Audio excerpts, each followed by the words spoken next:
Page 8, this is the bottom half, number 1. What value of x makes the equation true? So the first thing, remember, you want to draw your line, because this is the midline. Anytime we do stuff to the right side and we remove something, we also have to do it to the left side. So the first thing I notice is I have a 3x here and a 6x here. So I have an x on either side of the line. So what I want to do is I want to move my smaller one over to my larger one. So if this is a positive 3x, we're going to subtract. And because I'm pulling off 3x from the right-hand side, I need to do that to the left as well to keep this equation balanced. So 3x minus 3x, that is 0, so that cancels. And that means I still have a negative 19 on this side, so I'm going to bring that down. Then I'm going to go ahead and I'm going to subtract a 3x from the 6x. So 6x minus 3x is 3x plus 8. At this stage, I'm still trying to get x by itself. So I want to try to deal with this last. So I'm going to move this plus 8. And remember how I move a plus 8? We do the opposite. So we subtract, because positive 8 minus 8 is 0, and that's going to cancel. And so if I do it to the left, I'm going to do it to the right. So this cancels. Bring the 3x down. On the right, I have a negative 19 minus 8. So you lose 19, then you lose 8 more. So you've lost 27. The last step now is I have 3 times x. So remember, we would divide. We would divide. So x equals, go ahead and figure that out and select the correct choice. Number 2, what value of m makes the equation true? So we have 5 times 2m minus 6 equals negative 2m plus 16. So what we're going to do is, the first thing is we have this 5 in this parentheses. So this is a distribution, if you remember. So we're going to do 5 times 2m, which is 10m. 5 times negative 6, which is negative 30. Just like the other problem now, I have an m on either side. You have to decide which is smaller, 10m or negative 2m. Hopefully you decided that negative 2m is definitely smaller than 10m. So how do I move a negative 2 to the other side? Well, we do the opposite, right? We want to add 2m. So if I add 2m here, that's going to cancel off this negative 2m. And because I'm adding to the system, if I add to the right, I need to add to the left.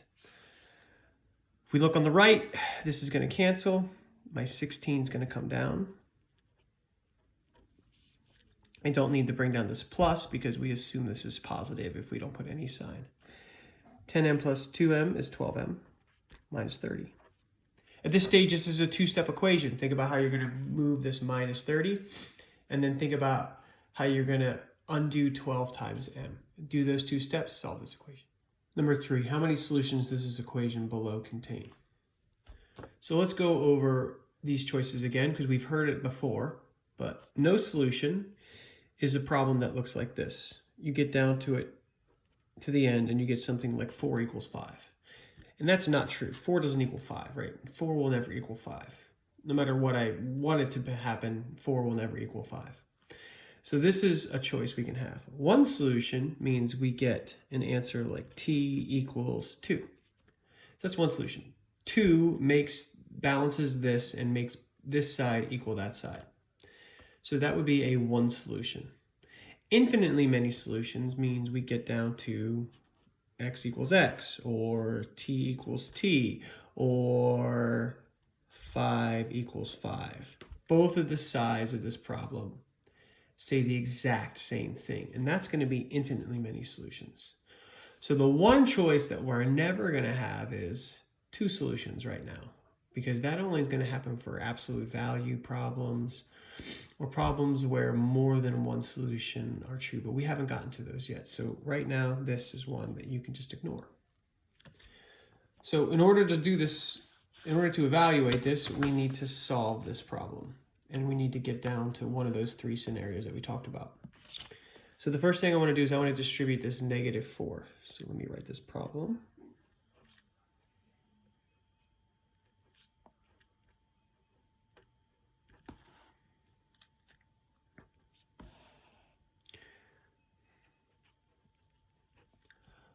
So when we look at this, think about what you want to do first. I have this -4 outside these parentheses, and I have a bunch of different t's on this side. This side has one t and one number. So we're going to deal with this, and we're going to simplify it. First thing we're going to do is distribute. We have a number outside the parentheses. So this is distribution. -4 times -3 is positive 12t.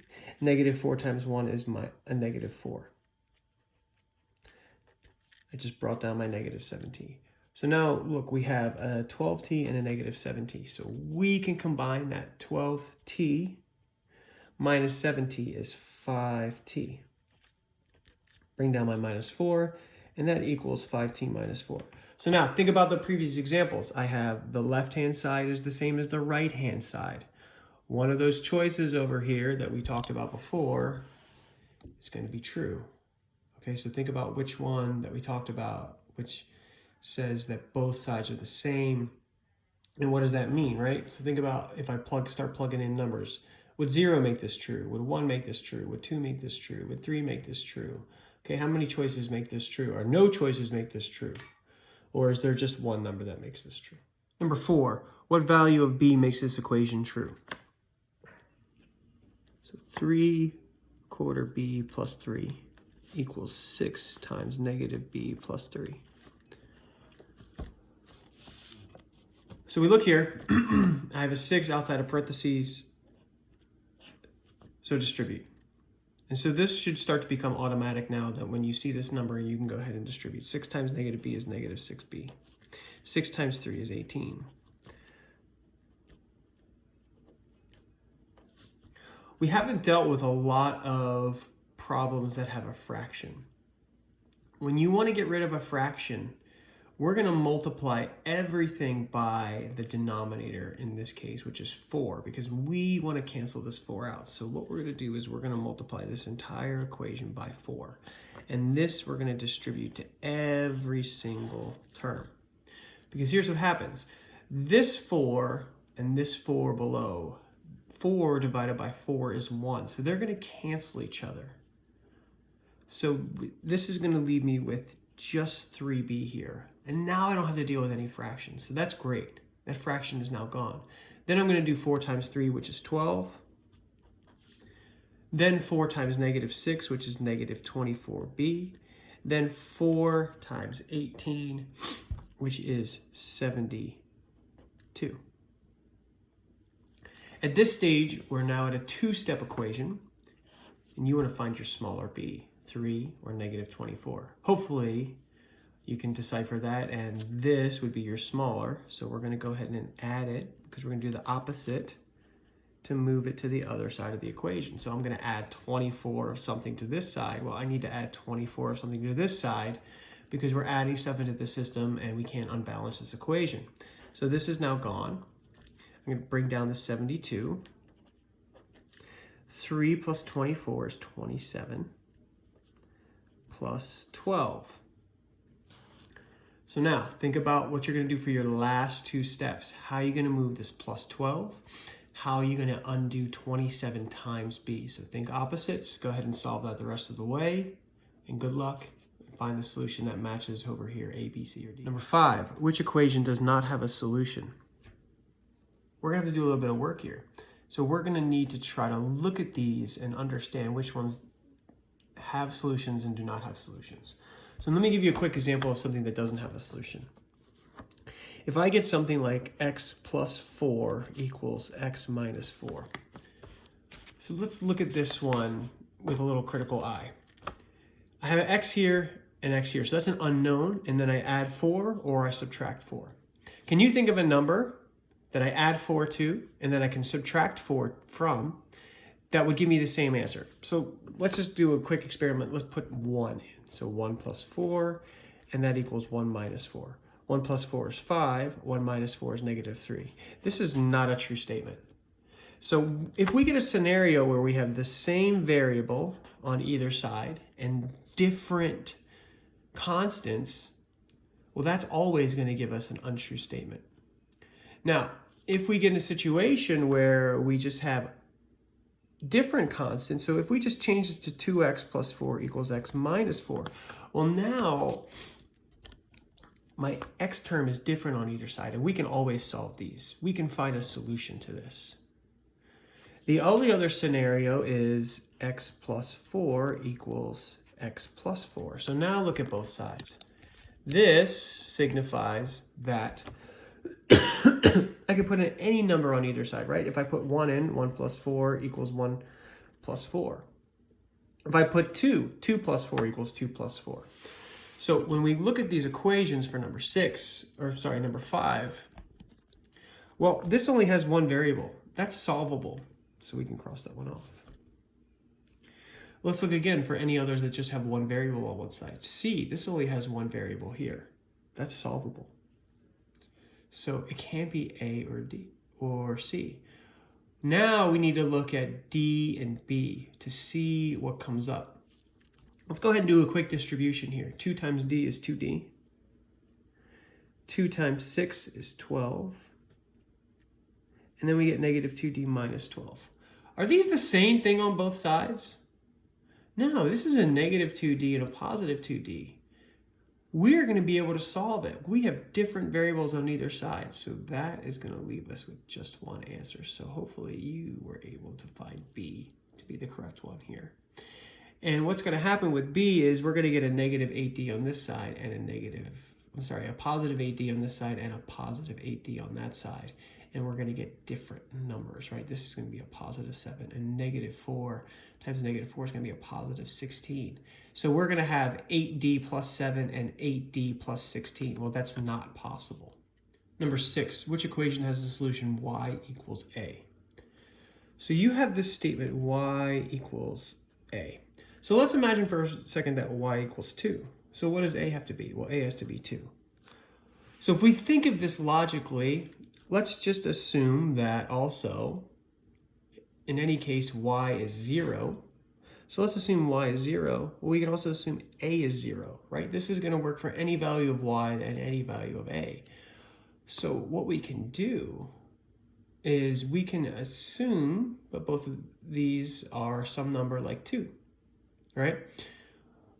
And let's not use 0 because 0 is sort of a special case. And so we want to assume, let's assume that it's just like the number 2. And let's look at this. So let's go here. 5 over 2 times 2, is that going to equal 2 over 3 times 2? Well, that's not going to work. Let's look at another one. So let's look at the first one. 3 times 2 minus 2 equals negative 3 times 2 plus 2. Well, that's not going to work, right? 3 times 2 is 6 minus 2 is 4. Negative 3 times 2 is negative 6 plus 2 is negative 4. So that's not going to work. How about this one? Let's assume these are all 2. 2 times 2 is 4 plus 2 is 6 minus 7 times 2 is 14. So 6 minus 14, this gives us a negative 8. Negative 6 times 2 is negative 12. Plus 2 times 2, that's 4. So negative 12 plus 4, that's negative 8. This is looking promising. Let's do one little quick check here. 3 times y, or 3 times 2 is 6, times negative 4 is negative 24, plus 2 times 2 is 4. So when we add negative 24 and 4, that's negative 20. Negative 13 times 2 is negative 26, plus 2 times 2 is 4. That gives us negative 22. So this was going to be B. And this one's a lot more abstract, which is why I did this one start to finish, because this is a lot harder and we haven't done anything remotely close to that. So the last 3 questions that are on page 8 are: what value of P makes this true? Which equation is equal to this big statement? And you are given this, and what is the value of X? So these are massive problems, and we haven't gotten anywhere close to solving problems like these yet. And these are multi-steps. So I'm going to make this extra credit. And I will, when I post the solutions, I will post solutions to this if you want to try. But this will be extra credit if you want to try to earn extra credit in the 4th quarter. Okay?